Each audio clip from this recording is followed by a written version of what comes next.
Les diré que el proletariado no está haciendo la guerra a la clase dominante porque considere que esta guerra es justa. Luchamos en la guerra para ganar y no porque sea justa.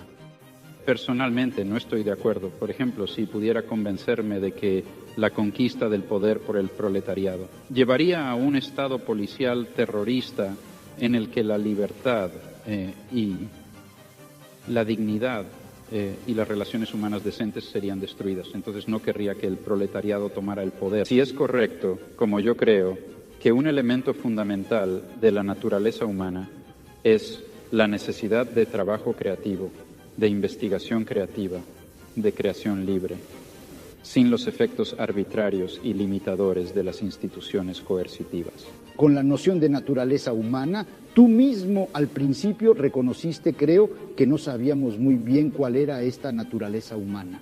Entonces, ¿no existe el riesgo de que nos esté engañando? Pero si estamos pensando en la transformación social o en la revolución social, aunque sería absurdo, por supuesto, tratar de dibujar en detalle el punto al que esperamos llegar, aún así deberíamos saber algo sobre a dónde creemos que vamos. Antes de seguir con el debate, quiero comentar un par de cosas que considero importantes para entenderlo correctamente.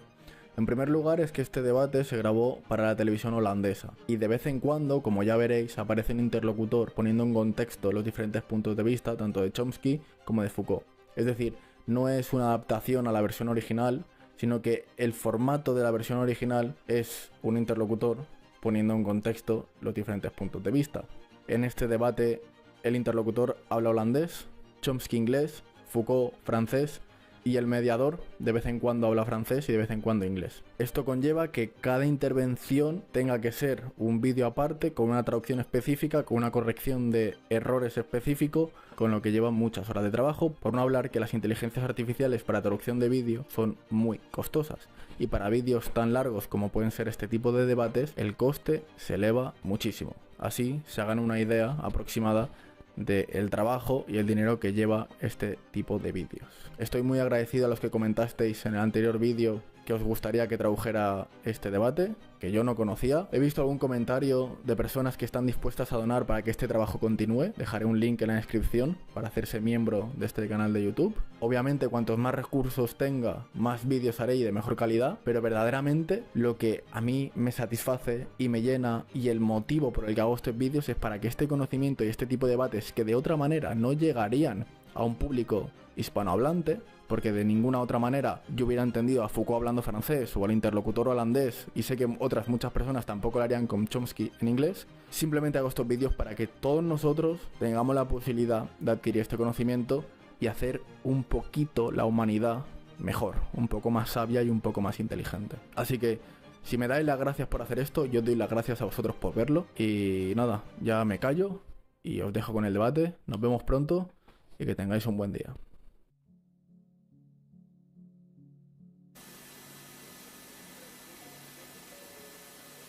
Cuando Galileo descubrió en el siglo XVII que la Tierra giraba alrededor del Sol y no al revés. Supuso un gran shock para mucha gente. Hasta entonces estaban convencidos de que el hombre era el centro del cosmos y habían construido sobre ello toda una filosofía de vida, pero ahora de repente resultó que no era así. La teoría de Foucault puede aclararse afirmando que él en realidad adopta una especie de posición galileana. Después de todo, especialmente desde la época de Galileo, en términos de cultura y sociedad, la gente realmente ha pensado que la gente estaba en el centro allí. Después de todo, él los hizo. Y Foucault lo niega. No es el tema lo que cuenta en la cultura, dice, sino la estructura, lo general. Algo que es comprensible en sí mismo, si se considera que las reglas por las que uno se comporta fueron inventadas en gran medida antes de que uno naciera y que el nombre del inventor nos resulta completamente desconocido. Ahora bien, se puede comparar a Foucault con Galileo, pero en otro aspecto también se puede comparar a Chomsky con Galileo, porque en lingüística, en su profesión, ha tenido un tremendo efecto revolucionario en todo el mundo. Chomsky provocó una auténtica revolución en la lingüística. Y ahora lo interesante es que las teorías de Chomsky apuntan exactamente en la dirección opuesta a las teorías de Foucault. Chomsky sitúa el tema mucho más en el centro. Al confrontar a estos dos pensadores completamente diferentes, también es bueno recordar que ambos también hacen trabajos muy diferentes. Foucault es un investigador cultural, Chomsky es un investigador del lenguaje. O dicho de otra manera, Foucault está muy interesado en la historia del lenguaje científico, Chomsky está muy interesado en el lenguaje que utilizamos, el lenguaje cotidiano. Es interesante en sí mismo, y quizás no una coincidencia, que el debate entre estos dos solo se vuelva feroz y emocionante en la segunda mitad, cuando se trata de política. Aún así, creo que es bueno que haya alguna teoría de antemano, porque en una discusión sobre filosofía y sociedad no se trata de qué posición política coincidente adoptan ciertos pensadores, sino que, por supuesto, es muy importante ver a partir de qué argumentos lo harán. También sería agradable que este debate se celebrara en el salón de actos del auditorio de la Universidad Técnica de Eindhoven. Una discusión entre dos filósofos, dos investigadores, cuyo trabajo se caracteriza por una gran precisión, un gran detalle y también una gran claridad. Y también pensé que era simbólico que tuviera lugar en una habitación con mucho cristal. Los mundos interior y exterior estaban entrelazados. Durante la transmisión se vio tráfico circulando afuera, de hecho simbólico, porque la relación entre el mundo interior y exterior es primordial en la primera parte del debate del cuarto filósofo sobre la naturaleza humana y la sociedad ideal.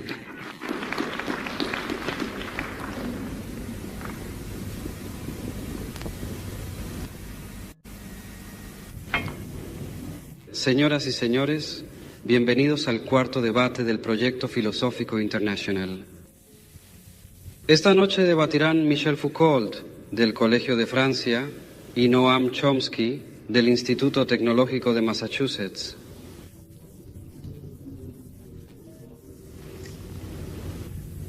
Ambos filósofos tienen puntos en común y puntos de diferencia.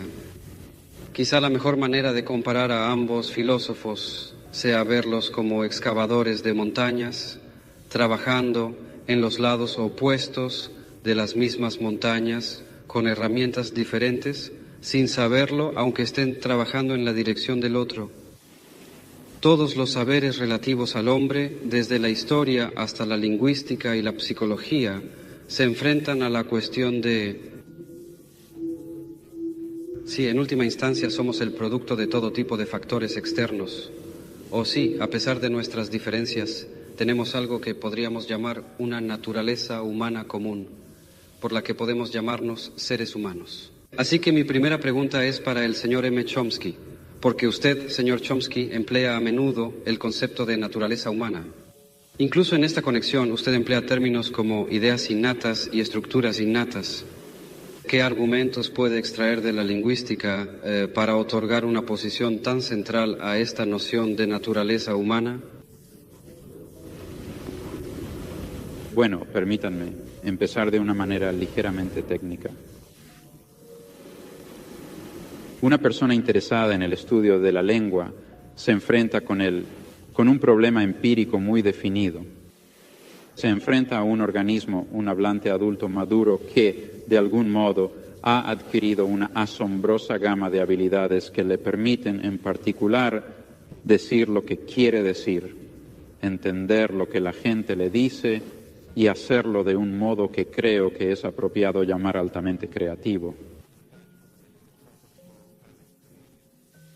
Ahora, la persona que ha adquirido esta intrincada y altamente articulada y organizada colección de habilidades, la colección de habilidades que llamamos saber un idioma. Esa persona ha estado expuesta a una experiencia determinada. En el transcurso de su vida se le ha presentado una cierta cantidad de datos, de experiencia directa con la lengua, y podemos investigar los datos de que dispone esta persona.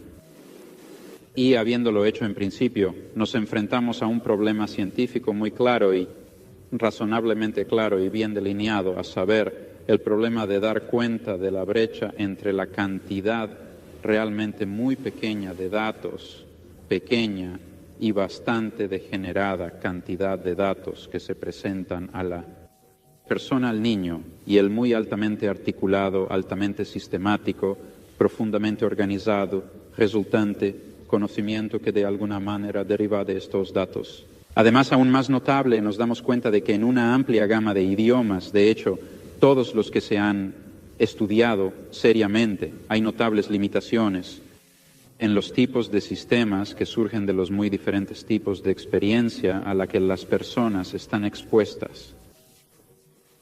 Bueno, solo hay una explicación posible para lo que se puede decir de una manera bastante esquemática para este notable fenómeno. A saber, la suposición de que el propio individuo contribuye en gran medida, una parte abrumadora, de hecho, de la estructura esquemática general y tal vez incluso del contenido específico del conocimiento que en última instancia se deriva de esta experiencia muy dispersa y limitada. Es decir, por decirlo de alguna manera, el niño debe empezar con el conocimiento, desde luego no con el conocimiento de que está oyendo inglés o neerlandés o francés o cualquier otra cosa, pero empieza sabiendo que está escuchando un lenguaje humano de un tipo muy estrecho y explícito que permite una gama muy pequeña de variaciones. Y es porque comienza con ese esquematismo altamente organizado y muy restrictivo, por lo que es capaz de dar el enorme salto de los datos dispersos y degenerados al conocimiento altamente organizado.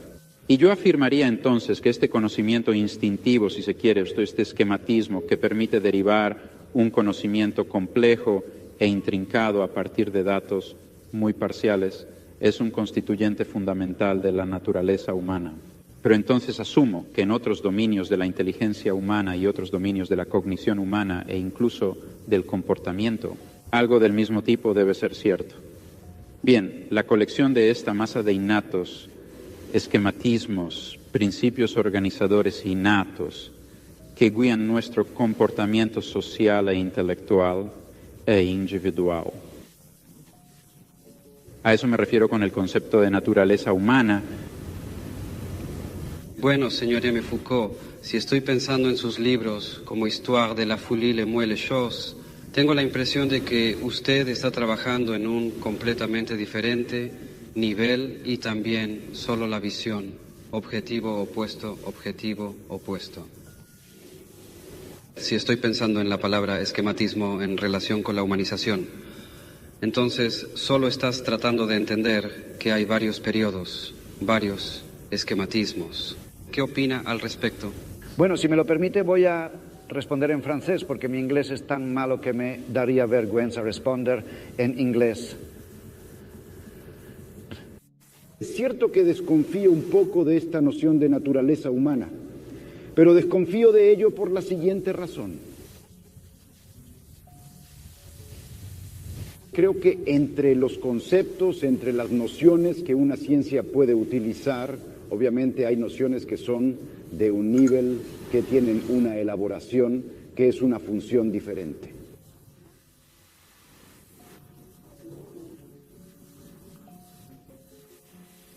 Por ejemplo, bueno, tomemos el caso de la biología. Dentro, en el campo de la biología, tienes conceptos más o menos asentados, como el concepto de reflejo, y luego tenemos otras nociones que en cierto modo son nociones periféricas. Nociones periféricas que no desempeñan una especie de papel organizador dentro de la ciencia, conceptos que no son instrumentos de análisis, conceptos que tampoco son descriptivos.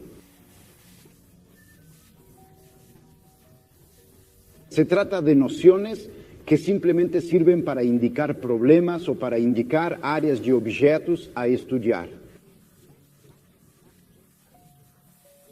Tomemos, por ejemplo, una noción como esta que creo fue muy importante en la historia de la biología. Este es simplemente el concepto de vida. Bien, en los siglos XVII o XVIII, las personas que estudiaban la naturaleza no utilizaban el concepto de vida. Clasificaron a los seres naturales, ya fueran vivos o no, en una especie de panorama general o jerarquía. La vida era un concepto que no usaban ni necesitaban. Y luego, a finales del siglo XVIII, surgieron una serie de problemas, como por ejemplo los problemas de la organización interior de estos seres que habían sido clasificados. O también, con el progreso del microscopio, el microscopio de Amnistía, hemos visto aparecer toda una serie de fenómenos que aún no habían sido percibidos y cuyos mecanismos, cuyo funcionamiento aún no estaba claro.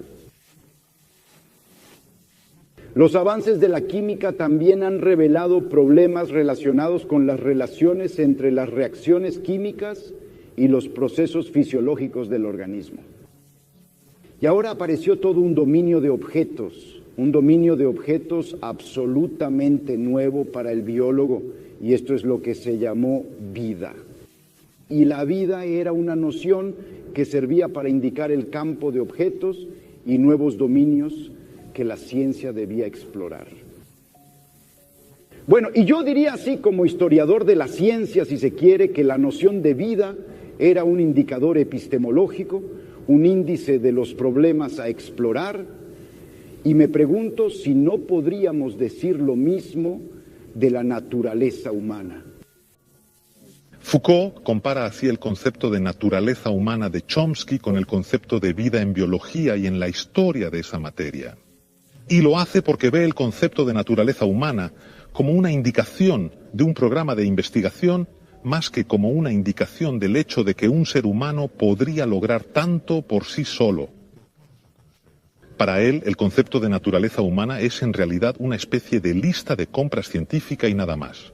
Y que Chomsky está dispuesto a aceptar esto siempre que esté claro que materias como la biología, la fisiología y la neurología aún no cuentan con los recursos para describir adecuadamente la naturaleza humana y las habilidades lingüísticas.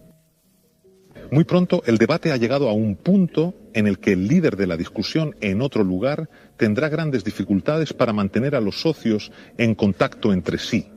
Por supuesto, esto se debe en parte al idioma que hablan, pero en mucha mayor medida se debe al hecho de que Chomsky y Foucault se encuentran cada uno en un mundo de pensamiento diferente, de modo que sus conceptos pasan desapercibidos muy fácilmente. De hecho, llegamos a ver el notable espectáculo de dos mentes que piensan simultáneamente y se turnan para recoger un concepto del argumento del otro y luego iluminar este concepto desde su propio sistema de pensamiento. Por lo tanto, Boltzmanski desempeña un papel importante en el concepto de creatividad, que ahora será el centro de gran parte del debate. Boltzmanski, la creatividad es en realidad una característica de todas las personas. Todos trabajan con eso. El usuario de la vía que tiene que pensar qué hacer en el momento, en una situación inesperada. El educador que no quiere caer en patrones de comportamiento autoritarios y tiene que inventar nuevos comportamientos frente a un alumno difícil. Pero esta creatividad se aplica especialmente al niño que aprende un idioma y que, extrañamente, aprende a producir y crear él mismo un nuevo idioma. Foucault es lo contrario de esto. Pide una atención constante al llamado campo epistemológico, dentro del cual se desarrolla la actividad humana. Este campo epistemológico, o episteme, se describe en el perfil como el conjunto de reglas inconscientes que gobiernan la organización general de campos de conocimiento mutuamente separados. Foucault también habla de tableau, también lo llama sistema de elementos, y el debate incluye también la palabra gris, trali o grid. Quizás podamos hablar mejor de una red dentro de la cual todos, en una determinada cultura, piensan, quieran o no. En realidad son reglas que el pensamiento de todos obedece y con la ayuda de las cuales todos buscan ciertas identidades, conexiones, etc. Y esta red no es invención de ciertos individuos. Más bien determina las reglas de los hábitos de pensamiento y de comportamiento, del juego de pensamiento y de comportamiento que llamamos cultura, y al que cada individuo está realmente sujeto. Una red así no es ni una cosa ni una idea, sino que se encuentra exactamente entre la cosa y la idea. Y para Foucault, la historia del pensamiento no es la historia de las ideas, ni siquiera algo así como el desarrollo de la mente o algo así, sino más bien la alternancia de transformaciones discontinuas, de transiciones discontinuas de una red a otra. Se trata de un enfoque completamente diferente al de Chomsky, cuyo foco está en la creatividad. Y está claro que en este punto volvemos a encontrar en Foucault el mismo destronamiento del sujeto del que ya hablamos a propósito de Galileo. La filosofía de Foucault es una filosofía en la que el propio filósofo desaparece constantemente del cuadro. Sí, paradójicamente, habría que decir que en realidad es una filosofía sin filósofo, y también hay que generalizar esto, porque para Foucault el hombre es en cierto sentido el gran ausente en su propia cultura.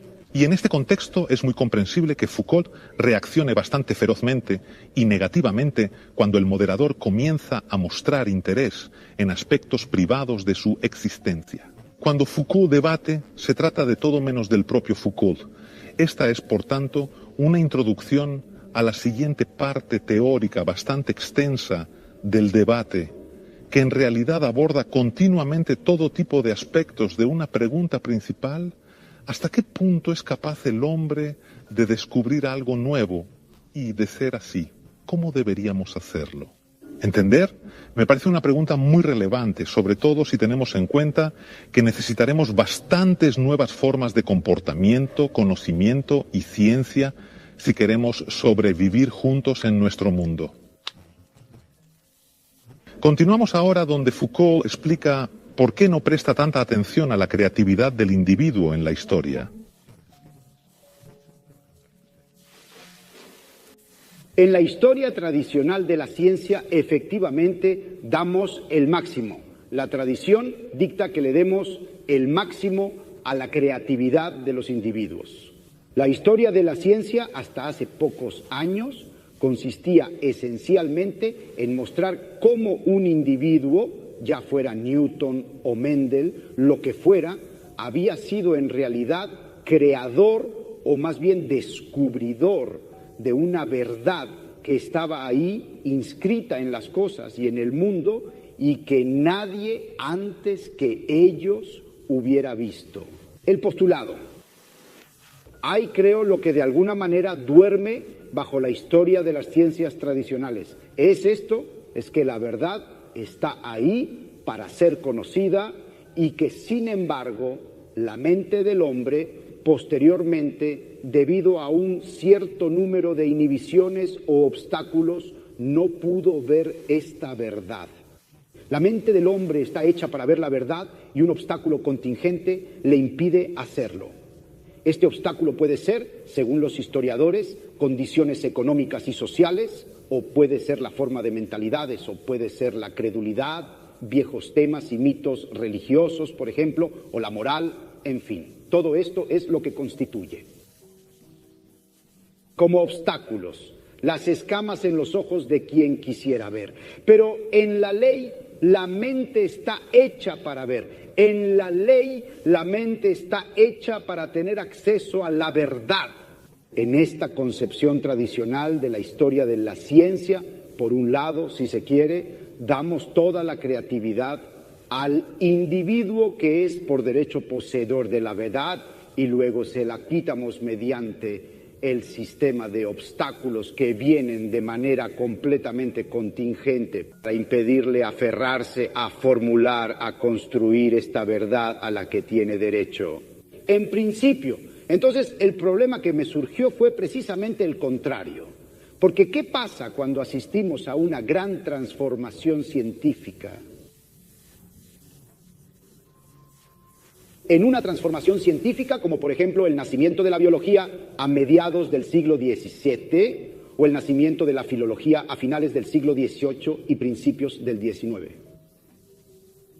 Es verdad que cierto número de obstáculos, cierto número de prejuicios, cierto número de ideas prefabricadas caen y desaparecen, pero lo que me llamó la atención es que una ciencia, en el momento en que nace, no solo se deshace de un cierto número de obstáculos y oscuridades, sino que al mismo tiempo elimina un cierto número de conocimientos y de conocimientos existentes que oculta, como si se aplicara una nueva retícula que, si bien permite que aparezcan fenómenos hasta ahora ocultos, oculta conocimientos ya adquiridos.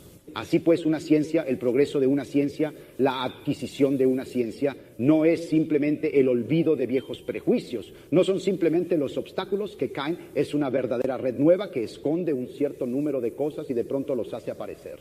Entonces, cuando critico la noción de creatividad, quiero decir que, de hecho, la verdad no se adquiere como una especie de creación continua y acumulativa, sino como un juego de grises que se aplica uno sobre otro de forma oculta. Creo que en parte estamos hablando con propósitos ligeramente cruzados debido a un uso diferente del término creatividad.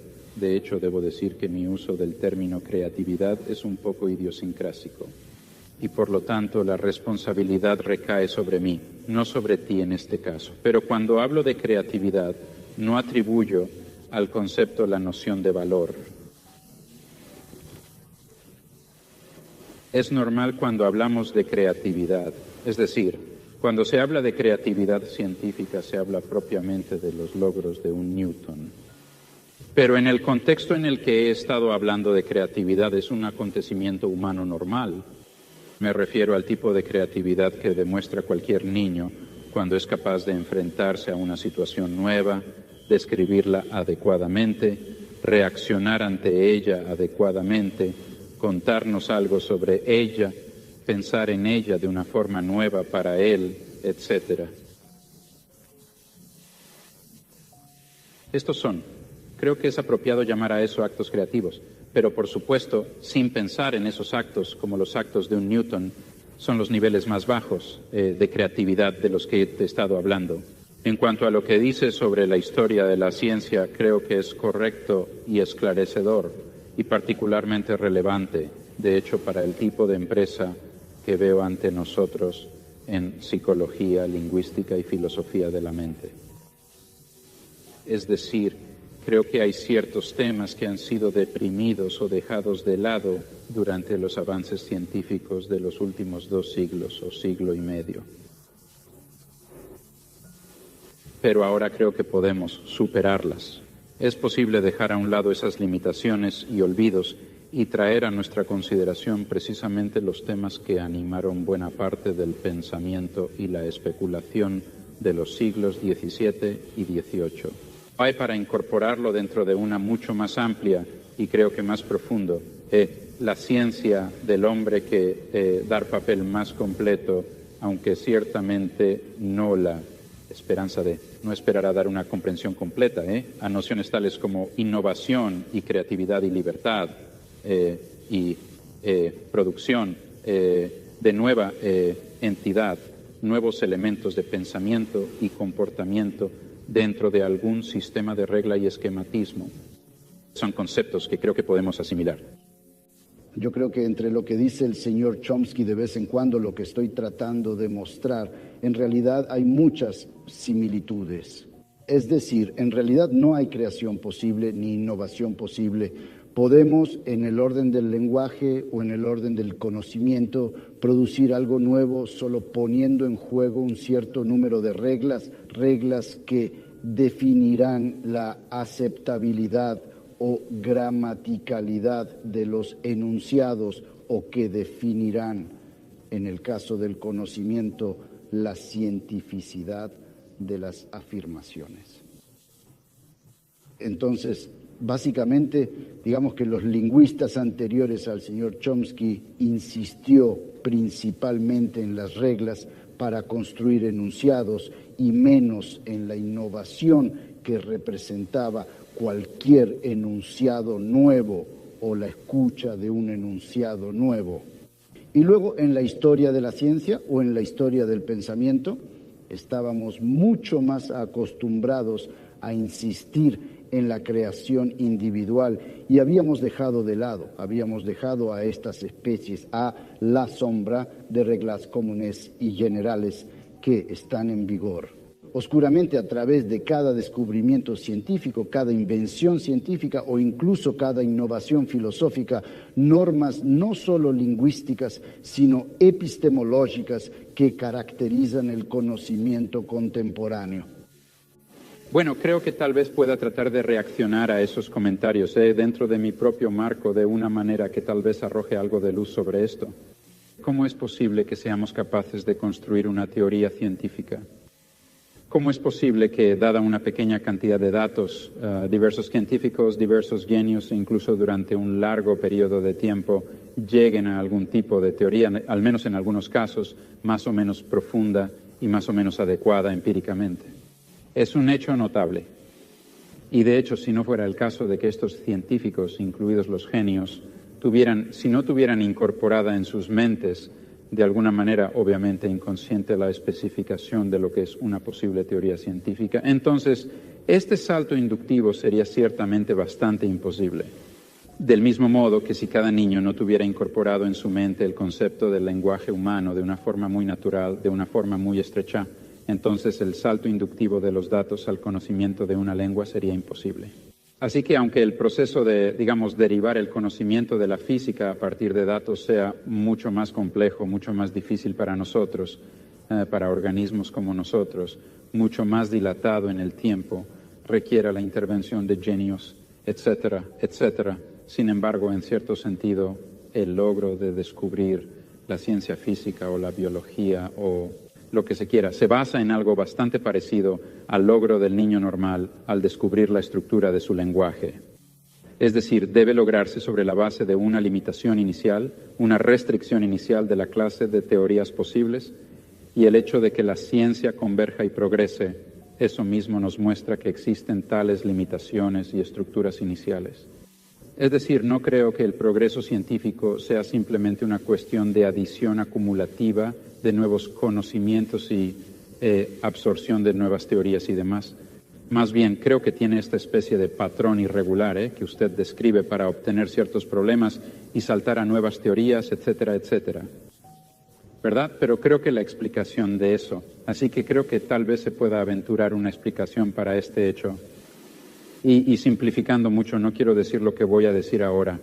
Literalmente es como si, como seres humanos, un organismo particular biológicamente dado, tuviéramos en la cabeza para empezar un cierto conjunto de estructuras intelectuales posibles, de ciencias posibles. ¿De acuerdo? Ahora bien, en el afortunado caso de que algún aspecto de la realidad tenga el carácter de una de estas estructuras en nuestra mente, entonces tenemos una ciencia, y es por esto.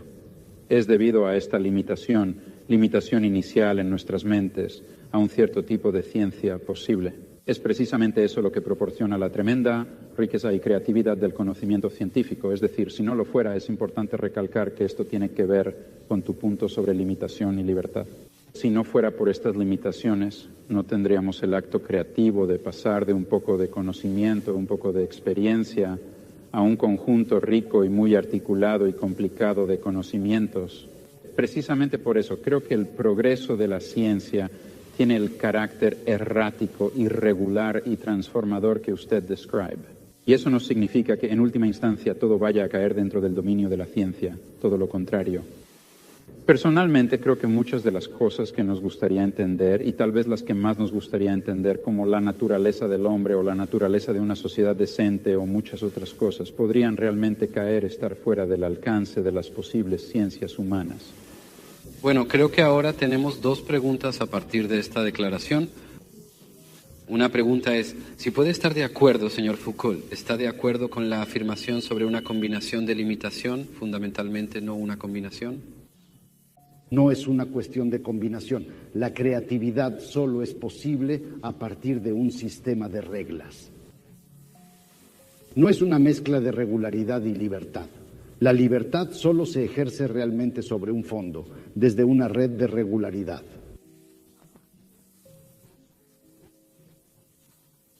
El problema que planteo entonces, y en el que quizás no estoy del todo de acuerdo con el señor Chomsky, es cuando sitúa estas regularidades dentro, por así decirlo, de la mente o de la naturaleza humana. Me pregunto si el sistema de regularidad de limitaciones que hacen posible una ciencia no puede encontrarse en otra parte, incluso fuera de la mente humana, en las formas sociales, en las relaciones de producción, en las luchas de clases, etc.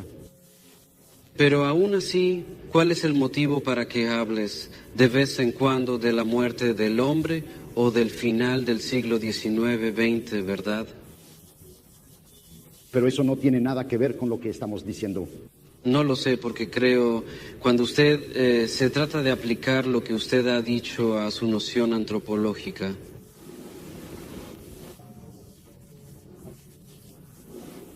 ya te has negado a hablar de tu propia creatividad y libertad, ¿no? Entonces, ¿en qué tiene razón? ¿Cuáles son las razones psicológicas? Me pregunto. Pero ¿cuáles son quizás tú haces? Pregunta, pero no. Pero ¿cuáles son las razones, digamos, más objetiva quizás para usted su concepción del conocimiento de la suerte, para negarse a responder preguntas personales? No. Tiene que ver algo con tu concepción de la sociedad. Entonces, cuando hay un problema aquí para ustedes, ¿cuáles son las razones para convertir el problema en un asunto personal? no estoy haciendo de un asunto personal un problema en absoluto. Hago una pregunta personal ante la ausencia de problema.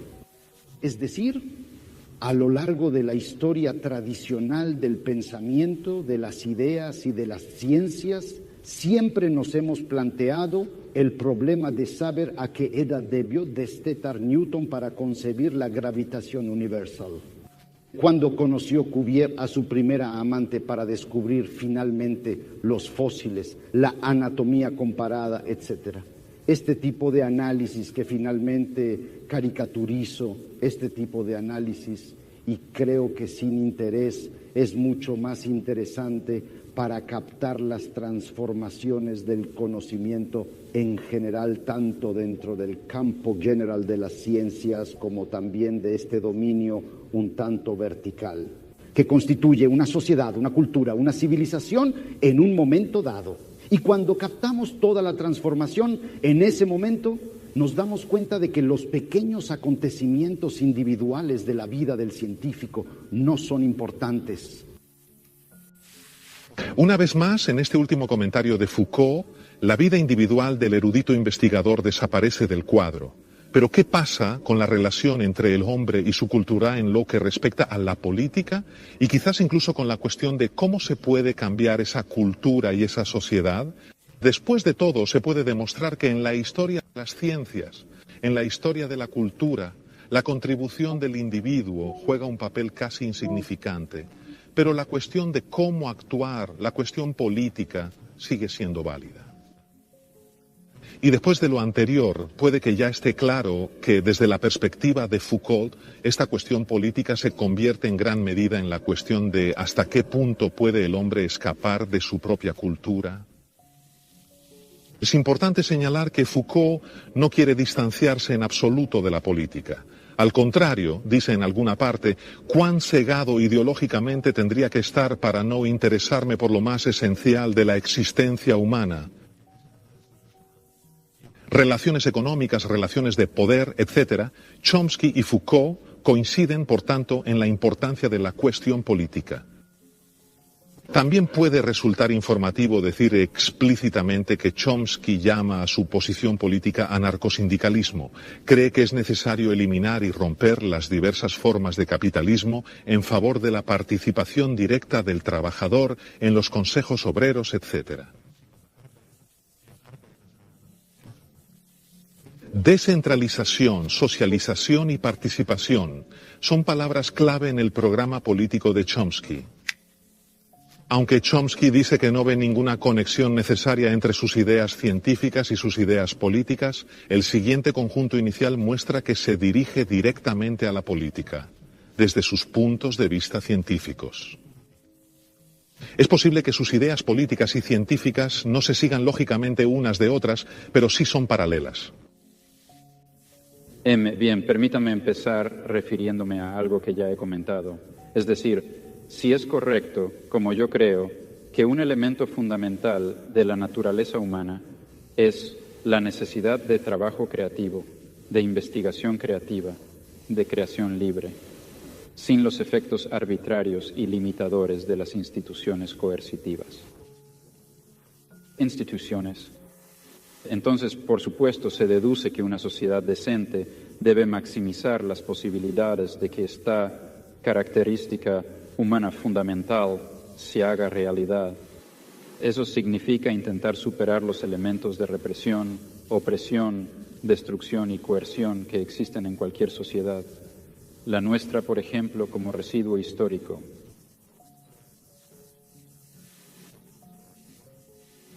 Ahora, un sistema federado y descentralizado de asociaciones libres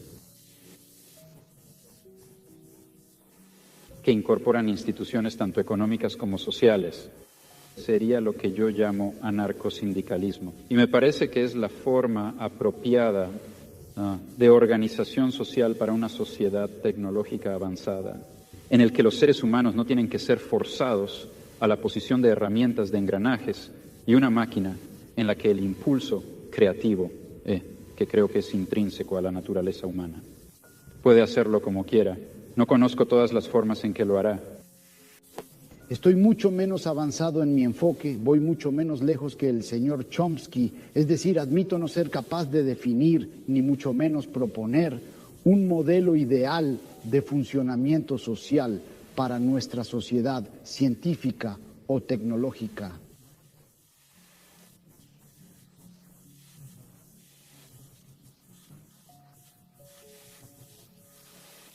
Por otro lado, una de las tareas que me parece urgente e inmediata antes que cualquier otra es esta. Estamos acostumbrados, al menos en nuestra sociedad europea, a considerar que el poder está situado en manos del gobierno y lo ejercen un cierto número de instituciones muy específicas que son la administración. En Francia la llamamos prefectura. Bueno, no. Sé que dicen en otros lados, la administración, la policía, el ejército. Sabemos que todas estas instituciones están diseñadas para transmitir órdenes, hacerlas cumplir y castigar a las personas que no las obedecen. Pero creo que el poder político se sigue ejerciendo y además se ejerce a través de un cierto número de instituciones que parecen no tener nada en común con el poder político, que parecen independientes de él y que no lo son.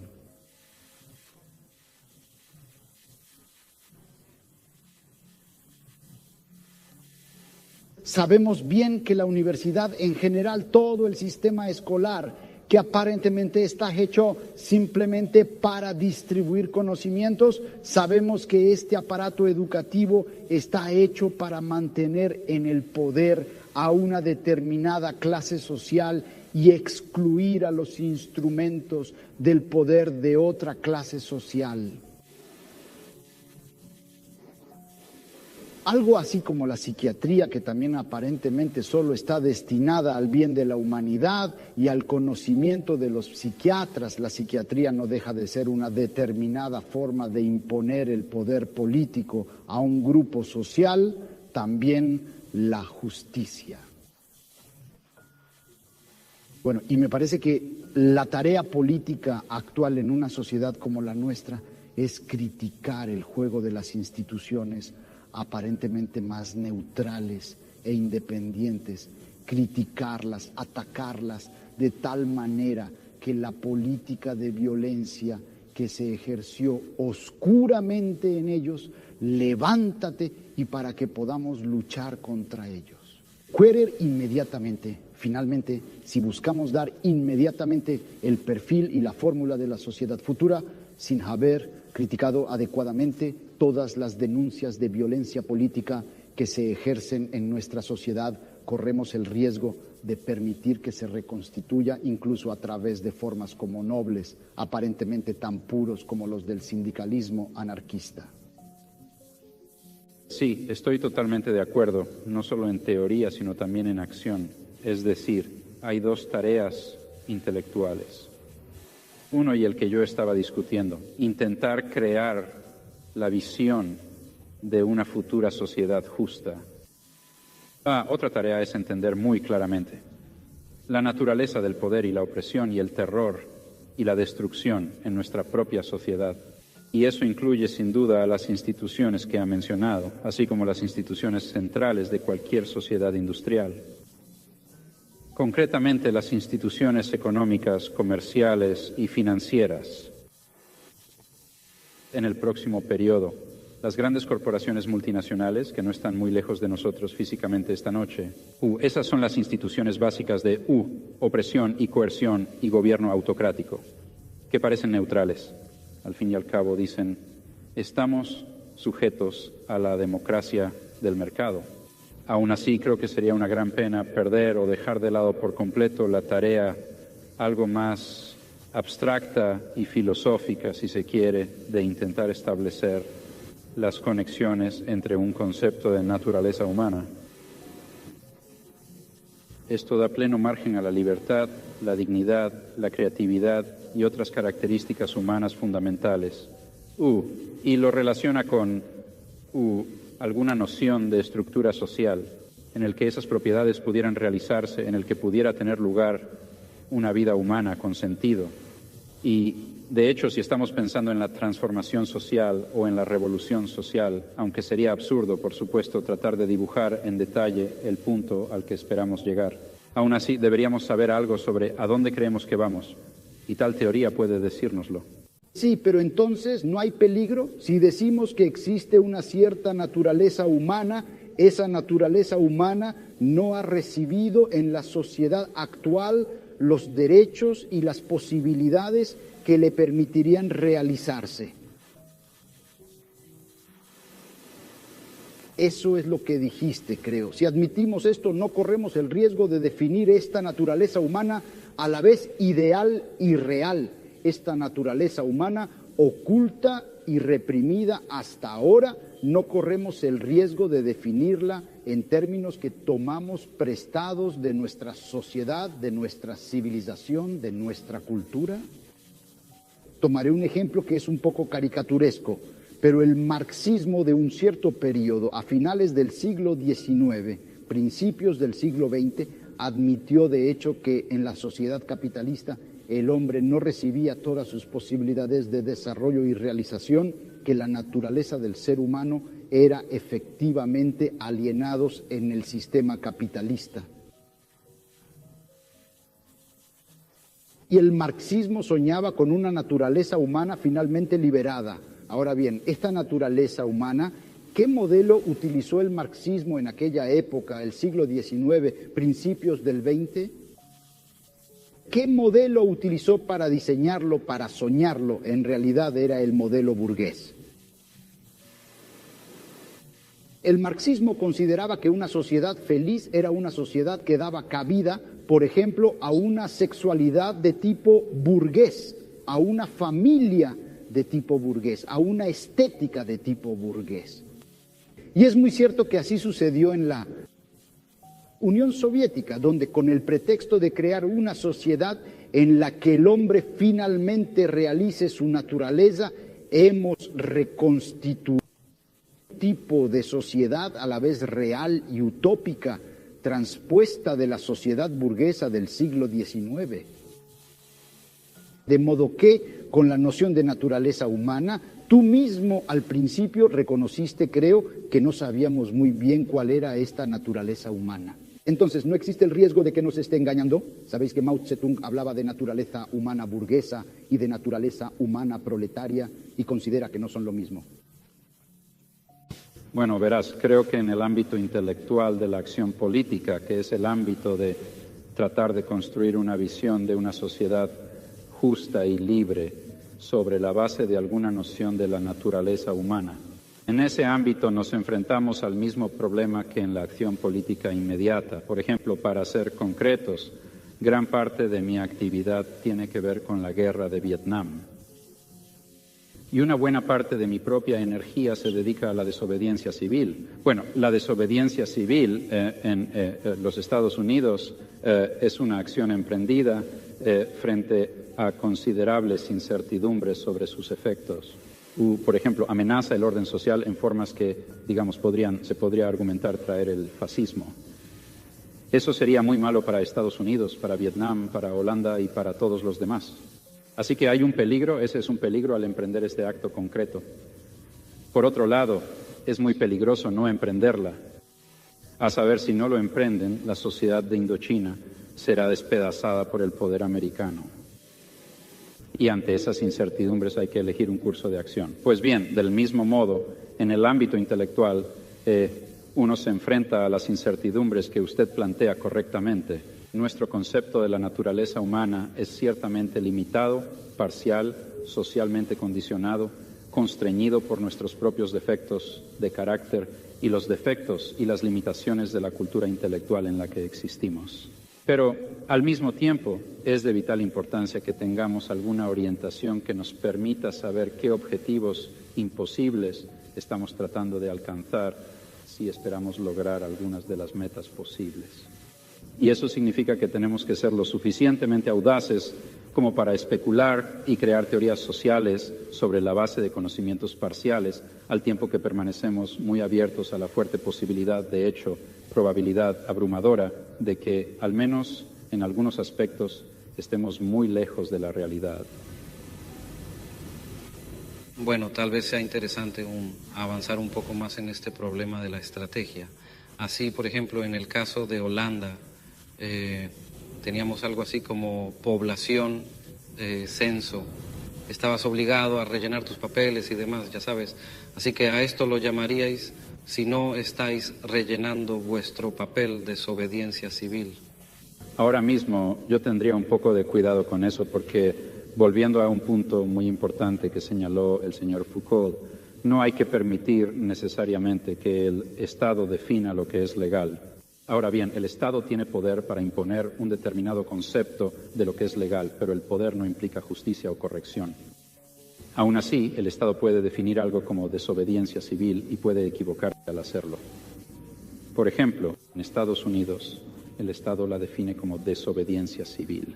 Para, digamos, descarrilar un tren de municiones que va a Vietnam, y el Estado se equivoca al definir eso como desobediencia civil, porque es legal y correcto y debe hacerse. Es correcto llevar a cabo acciones que impidan los actos criminales del Estado. Igual que es correcto violar una ordenanza de tráfico para evitar un asesinato. Si estuviera parado en una esquina y el semáforo estuviera en rojo, digamos que estuviera parado en mi coche y cruzara el semáforo. Para evitar que alguien, digamos, ametrallara a un grupo de gente, por supuesto, eso no es violación de la ley, es una acción apropiada y adecuada. Ningún juez en su sano juicio le condenaría por tal acción. Del mismo modo, buena parte de lo que las autoridades estatales definen como desobediencia civil no es realmente desobediencia civil. De hecho, es legal, de hecho, un comportamiento obligatorio en violación de los mandatos del Estado, que pueden o no ser mandatos legales.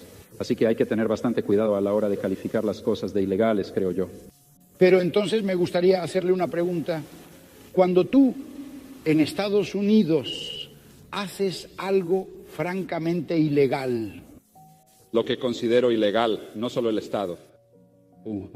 El Estado lo considera ilegal. Haces esta acción porque la consideras correcta en virtud de la justicia ideal, o la haces porque la guerra de clases la hace útil y necesaria.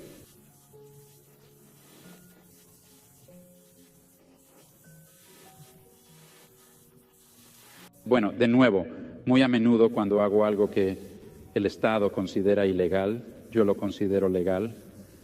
Sí, porque considero que el Estado es criminal, pero en algunos casos eso no es cierto. Es decir, permítanme ser bastante concreto al respecto y pasar del ámbito de la guerra de clases a la guerra imperialista, donde la situación es algo más clara y fácil. Tomemos el derecho internacional, un instrumento muy débil, como sabemos, pero que sin embargo incorpora algunos principios bastante interesantes. Pues bien, el derecho internacional es, en muchos aspectos, el instrumento de los poderosos.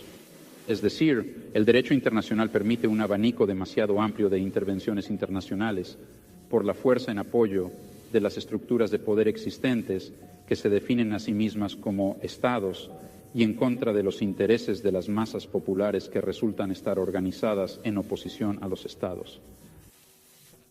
De hecho, el derecho internacional no es únicamente de ese tipo.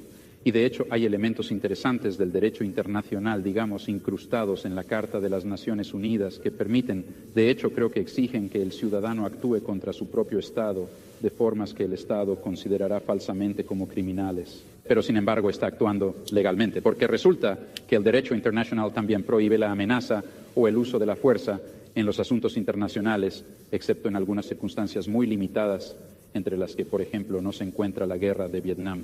Lo que significa que en el caso particular de, digamos, la guerra de Vietnam, el que más me interesa, el Estado americano está actuando en calidad de criminal y la gente tiene derecho a impedir que los criminales asesinen a la gente. El hecho de que el delincuente califique tu acción de ilegal cuando intentas detenerle no significa que sea ilegal. Un caso perfectamente claro de ello es el actual caso de los papeles del Pentágono en Estados Unidos, que supongo conoces, reducido a lo esencial y olvidando legalismos. Lo que ocurre es que el Estado intenta perseguir a la gente por denunciar sus delitos. En eso consiste. Por tanto, es en nombre de una justicia más pura que usted critica el funcionamiento de la justicia. Es para mí, si quieres, es importante saberlo porque actualmente estamos celebrando un debate en Francia sobre el problema de la justicia y de la institución de un tribunal popular sobre la justicia. Ya conoces el problema.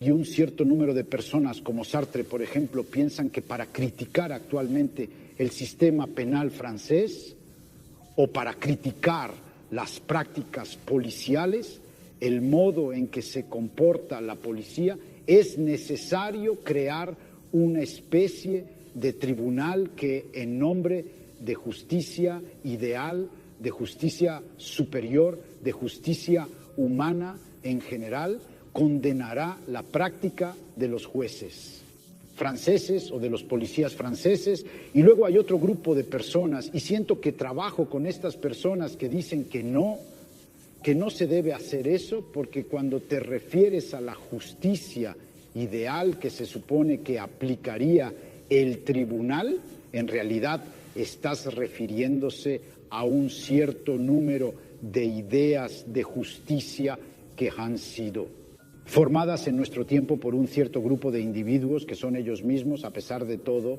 de manera directa o indirecta, productos de la sociedad en la que nos encontramos. Debemos atacar las prácticas de justicia, debemos atacar a la policía, debemos atacar las prácticas policiales, pero en términos de guerra y no en términos de justicia. Pero verás, seguramente crees que tu papel en la guerra es un papel justo, que estás luchando en una guerra justa para traer un concepto de otro dominio.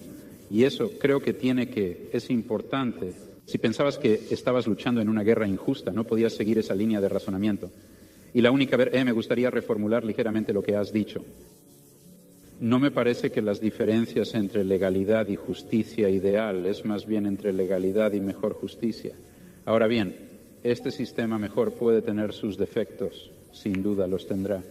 Pero comparando el sistema mejor con el sistema existente y sin confundirnos pensando que nuestro sistema mejor es el sistema ideal, podemos entonces argumentar, creo, de la siguiente manera que el concepto de legalidad y el concepto de justicia no son idénticos, tampoco son totalmente distintos. En la medida en que la legalidad incorpora la justicia en esta noción, en este sentido de que una justicia mejor se refiere a una sociedad mejor, entonces deberíamos seguir y obedecer la ley y obligar al Estado a obedecer la ley y obligar a las grandes corporaciones a obedecer la ley y obligar a la policía a obedecer la ley, si tenemos el poder de hacerlo, por supuesto. Pero por último, si en aquellas áreas en las que el sistema legal resulta representar no una justicia mejor, sino más bien las técnicas de opresión que han sido codificadas en un sistema autocrático particular, entonces un ser humano razonable debería ignorarlas y oponerse a ellas. Al menos en principio, puede que por alguna razón no lo haga, de hecho. Solo quería responder a su primera frase cuando dijo: pero la guerra que está librando contra la policía, si no la considerara justa, no la libraría. Entonces les responderé un poco en términos de Spinoza. Les diré que el proletariado no está haciendo la guerra a la clase dominante porque considere que esta guerra es justa. El proletariado está haciendo la guerra a la clase dominante porque quiere, por primera vez en la historia, tomar el poder. Y precisamente porque quiere tomar el poder, considera justa su guerra. Luchamos en la guerra para ganar y no porque sea justa. Personalmente no estoy de acuerdo. Por ejemplo, si pudiera convencerme de que la conquista del poder por el proletariado llevaría a un Estado policial terrorista en el que la libertad y la dignidad y las relaciones humanas decentes serían destruidas. Entonces no querría que el proletariado tomara el poder. De hecho, la única razón para desear algo así, creo, es porque uno piensa, con razón o sin ella, que algunos valores humanos fundamentales se conseguirán con esa transferencia de poder. Entonces te responderé esto. Cuando el proletariado tome el poder, es muy posible que ejerza un poder violento, dictatorial e incluso sangriento sobre las clases sobre las que acaba de triunfar.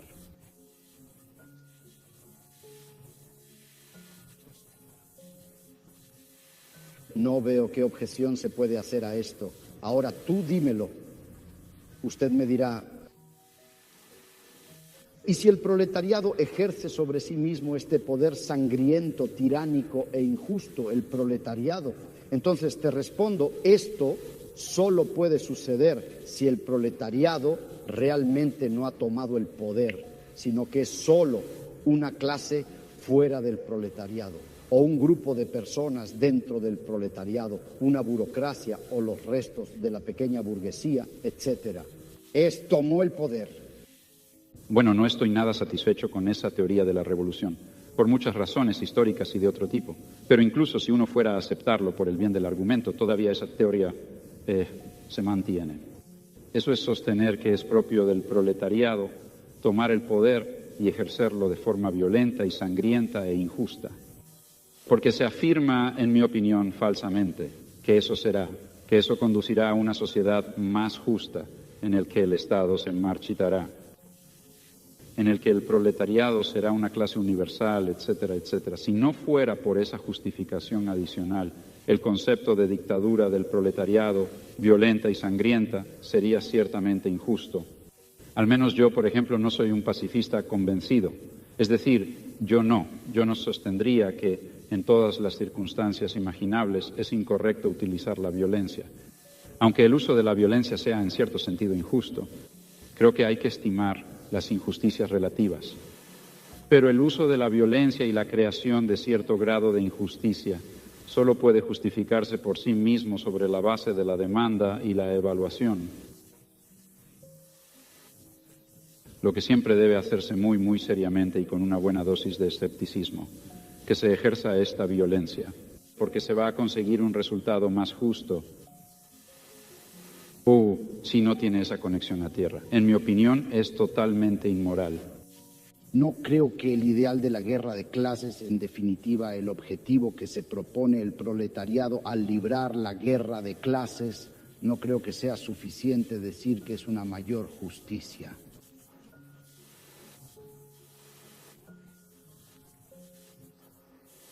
Lo que el proletariado quiere hacer al expulsar a la clase actualmente en el poder y tomar el poder para sí es precisamente la supresión del poder de clase en general. Esa es la justificación adicional, Pero es en términos de justicia, es porque el fin que se alcanzará, se afirma, es un fin justo. Si el no leninista o lo que quieras se atreviera a decir que tenemos derecho a tomar el poder, digamos nosotros, el proletariado, y luego arrojar a todos los demás a los crematorios, digamos. Es decir, si esa fuera la consecuencia de que el proletariado tomara el poder, por supuesto que no sería apropiado. La idea es, y por las razones que he mencionado, soy escéptico al respecto, que un periodo de dictadura violenta, de dictadura quizás violenta y sangrienta, está justificado. Porque eso significará la sumersión y el fin de la opresión de clase, un fin propio a alcanzar en la vida humana. Pero me parece que, en cualquier caso, la noción misma de justicia funciona dentro de la sociedad de clases como una demanda por parte de la clase oprimida y como una justificación por parte de la clase opresora. Y en una sociedad sin clases, no estoy seguro de que todavía ayudemos a utilizar esta noción de justicia. Bueno, aquí realmente no estoy de acuerdo. Creo que hay una especie de base absoluta. Si me presionas demasiado tendré problemas, porque no puedo esbozarlo, pero algún tipo de base absoluta, en última instancia, reside en las cualidades humanas fundamentales, en los que se fundamenta una verdadera noción de justicia. Y creo que nuestros sistemas de justicia existentes, creo que es demasiado precipitado caracterizar nuestros actuales sistemas de justicia como meros sistemas de opresión de clase. No creo que sean eso, creo que lo son, que encarnan sistemas de opresión de clase y encarnan elementos de otros tipos de opresión, pero también encarnan una especie de tanteo hacia él, cierto, humano, concepto humanamente valioso de la justicia y decencia, y el amor y la bondad y la simpatía y así sucesivamente, que creo que son reales. Bien, tengo tiempo para responder. ¿Cuánto cuesta? 2 minutos. Yo diría que es injusto, absolutamente.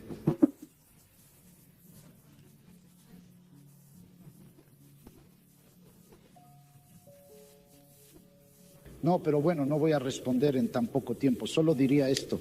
No puedo evitar, al contrario de lo que piensas, no puedo evitar creer que esta noción de naturaleza humana, esta noción de bondad, de justicia, de esencia humana, de realización de la esencia humana, todas estas son nociones y conceptos que se han formado dentro de nuestra civilización, en nuestro tipo de conocimiento, en nuestra forma de filosofía y que en consecuencia es incluso parte de nuestro sistema de clases y que no podemos, por lamentable que sea, no podemos utilizar estas nociones para describir o justificar una lucha que debería en principio alterar los cimientos mismos de nuestra sociedad. Hay aquí una extrapolación para la que no puedo encontrar una justificación histórica. Bueno, creo que podemos empezar inmediatamente la discusión. Y, señor Chomsky, me gustaría hacerle una pregunta. En su discusión, usted tenía el vocabulario proletariado. Nosotros como proletarios. Es la ironía de la historia que en este momento jóvenes intelectuales procedentes de la clase media y alta se autodenominen proletarios y digan que debemos unirnos a los proletarios. Pero no veo ninguna clase, proletarios conscientes. Es un gran dilema. En nuestra sociedad actual no es cierto que todas las personas realicen un trabajo útil, productivo o que les satisfaga. Obviamente está muy lejos de ser cierto. Esa gente, mucha gente que está excluida de la posibilidad del trabajo productivo. Y creo que la revolución, si se quiere, debe ser en nombre de todos los seres humanos. Pero tendrá que ser conducido por ciertas categorías de seres humanos y esos serán creo yo, los seres humanos que realmente están implicados en el trabajo productivo de la sociedad. Ahora bien, lo que sea eso variará en función de la sociedad. En nuestra sociedad creo que incluye a los trabajadores intelectuales. Así que creo que los estudiantes revolucionarios, si se quiere, tienen un punto parcial, es decir, es algo muy importante en una sociedad industrial moderna y avanzada. Es muy importante cómo se identifican los intelectuales formados si van a ser tecnócratas, digamos, o servidores del Estado o del poder privado. O, alternativamente, si van a identificarse como parte de la mano de obra que resulta estar realizando un trabajo intelectual. Si es esto último, entonces pueden y deben desempeñar un papel decente en una revolución social progresista. Si es lo primero, entonces forman parte de la clase de los opresores. Tengo una pequeña pregunta adicional o más observación para usted, que es que usted desea una actitud muy valiente hacia la guerra en Vietnam. ¿Cómo se puede sobrevivir en una institución como el MIT, conocido aquí como uno de los grandes contratistas de guerra y artífices intelectuales de esta guerra? Eso tiene dos aspectos. Una es la cuestión de cómo me tolera el MIT-M y la otra pregunta es cómo lo tolero. Bueno, en cuanto a cómo me tolera el MIT, de nuevo, creo que no hay que ser demasiado esquemático. Es cierto que el MIT es una importante institución de investigación bélica, pero también es cierto que encarna valores libertarios muy importantes que están, creo, bastante arraigados en la sociedad estadounidense. Afortunadamente para el mundo no están lo suficientemente arraigados como para salvar a los vietnamitas, pero sí lo suficiente como para hacerlo. Prevenir catástrofes mucho peores. Y aquí creo que hay que matizar un poco. Es decir, hay terror y agresión imperial, hay explotación, hay racismo, muchas cosas por el estilo. Pero también coexiste con ella una preocupación real por una especie de derechos individuales que, por ejemplo, están plasmados en la Declaración de Derechos, que no es en absoluto una mera expresión de la opresión de clase. También es una expresión de la necesidad de defender al individuo frente al poder del Estado. Ahora, estas cosas coexisten, ya sabes, no es tan simple. No todo es malo o bueno, y es porque es el equilibrio particular en el que coexisten que hace que un instituto que produce armas de guerra esté dispuesto a tolerar. De hecho, en muchos aspectos incluso alentó, para ser honesto, una persona que está involucrada en la desobediencia civil contra la guerra. Ahora, en cuanto a cómo tolero el MIT, eso plantea otra cuestión. Hay gente que sostiene, y nunca he entendido su lógica, que un radical debe desvincularse de todas las instituciones opresoras. Es decir, la lógica de ese argumento es que Karl Marx no debería haber estudiado en el Museo Británico, que en todo caso era el símbolo del imperialismo más feroz del mundo. El lugar donde se reunieron todos los tesoros del imperio, ya sabes, la violación de las colonias, fue todo vertido allí y así sucesivamente y así sucesivamente. Pero creo que Karl Marx tenía mucha razón al estudiar en el Museo Británico. Acertó al utilizar en su contra los recursos y, de hecho, los valores liberales de la civilización que intentaba superar. Y creo que lo mismo se aplica en este caso.